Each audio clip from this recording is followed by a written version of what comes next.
ब्रह्मांड की रचना में छिपा हुआ है। नंबर 1, जीवन और मृत्यु। एक ही सिक्के के दो पहलू हैं। जिंदगी का मतलब है किसी नई चीज का विकास, वहीं मृत्यु का मतलब है सांसारिक चीजों को त्याग कर ईश्वर में लीन होना। आध्यात्मिक किताबों के अनुसार मरने के बाद व्यक्ति को स्वर्ग और नर्क की प्राप्ति होती है।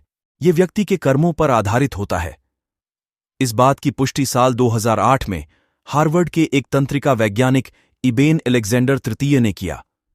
उनके दावे के अनुसार उनका ब्रेन डेड करीब एक सप्ताह तक कोमा में रहने के चलते पूरी तरह से बंद हो गया था। इसके बावजूद उन्होंने स्वर्ग के वातावरण को महसूस किया। नंबर 2, वैज्ञानिक इबेन की बात को परखने के लिए उनके मस्तिष्क की जांच की गई। डॉक्टरों ने पाया कि मस्तिष्क का वो हिस्सा जो सुनता है, समझता है और कार्य करने के लिए प्रेरित करता है, वह पूरी तरह बेकार हो चुका था।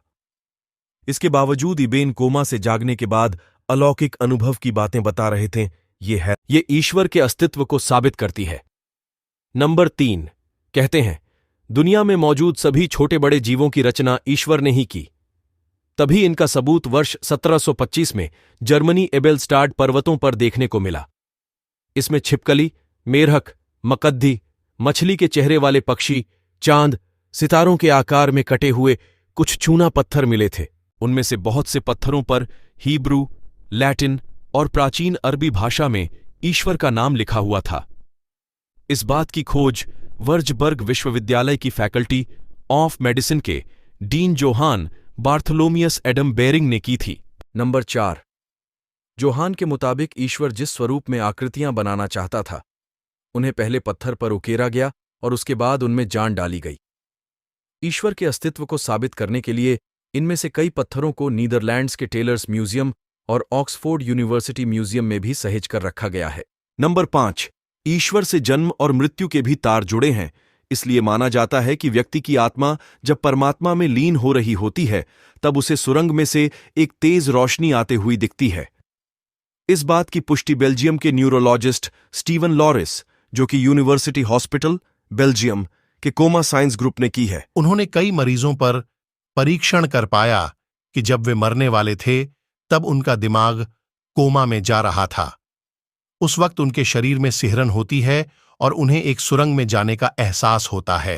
नंबर 6, भगवान के होने न होने का सबूत ब्रह्मांड की उत्पत्ति से जुड़े हुए है।